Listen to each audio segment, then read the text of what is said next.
Good morning everyone. So ito yung tinatawag na ulam na inusukan.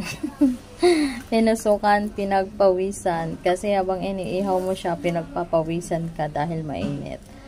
Inuusukan ka rin habang yung usok ng uling is sa katawan mo pumupunta. So ito yung ulam na inusukan at inarawan. Ay, inarawan, Ginoo. Tawag pa more. Ayan, lunch tayo guys. Ito ang amin. So, gagawa pa kami ng sausawan na maanghang.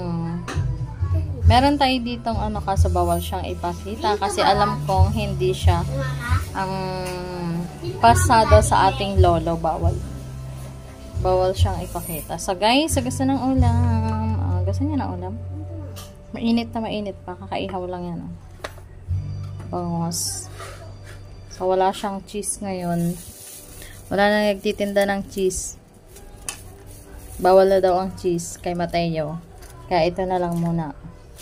Yan. Let's go. Kainan na tayo. Happy lunchtime everyone. Thank you so much for watching.